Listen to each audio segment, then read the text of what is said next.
Hey, I have some stuff I want to say about Joe Paterno and what he said in the interview to the Washington Post. And this is just me talking off the top of my head. Before I do, just want to let you know that the Fu Manchu is just for the Ravens playoffs, and the pillow pet behind me is not mine. It's my 3-year-old daughter's. Now, with this whole Joe Paterno thing, I read where he said that he had never heard of rape and a man, and I think that if you believe that, then you're a fool. And I think a message for Joe Paterno: you are a fucking piece of shit. And if you think that actually rational people are going to think that you were the head of this organization, you were the head coach. So, I mean, you know a lot of stuff. Regardless what you will say, you know a lot of stuff. And just for you taking a shot at the general public, a lot of people might not realize it, but by saying that you've never heard of rape and a man, I don't care if you want to make it a generational thing or whatever, you're a fucking piece of shit. And I am totally convinced that you, Joe Paterno, have indeed also touched little boys, and I am convinced that you have had sexual intercourse with little boys. And if you study cases like this, oftentimes, especially people like Jerry Sandusky, they've got people in their inner circle that they know and trust, and people with power that often, for whatever reason, are in it with them. And I don't give a shit how old you are. Frankly, I hope that your lung cancer thing really draws out very long. I think people like you, Joe Paterno, and it's not so much that only because you knew, but because you're trying to make us seem like dumb pieces of shit. And I think people like you, Joe Paterno, should be put in some sort of concentration camp with the rest of your pedophile friends. And I think they should make you make some sort of rod every day.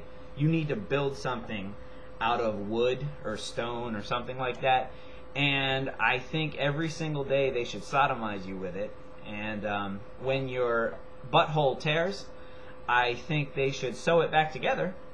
And each day add a little nail in the rod. And I think they should sodomize you with it every fucking day of your life. And I hope you get infections, and I hope you die very slow. I hope you get a staph infection first, fevers. I hope you throw up a lot. And I'm absolutely furious that you would try to make everybody else think that you had no fucking idea that this was going on, and you had never heard of rape in a man. Come on. I can't even think of any other way to put it other than you're a fucking piece of shit. And if people believe that you had no idea, you didn't know what to say, I mean, if people want to believe that is up to them. Me, I'm not an ignorant asshole. I'm not naive. I know what I'm looking at.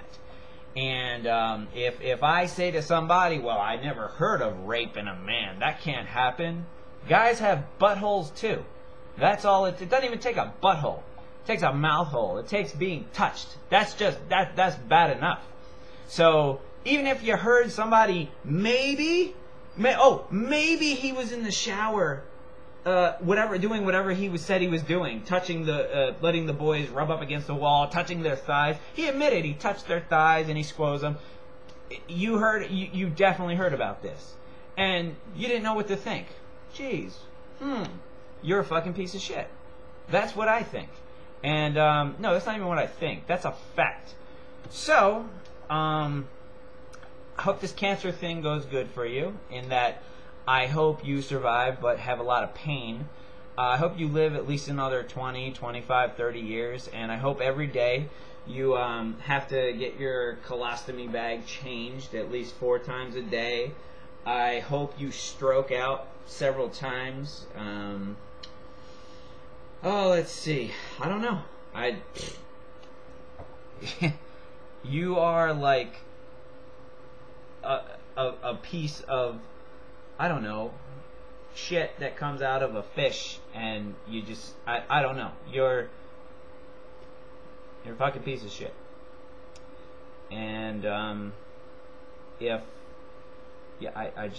hope you die a slow, painful death.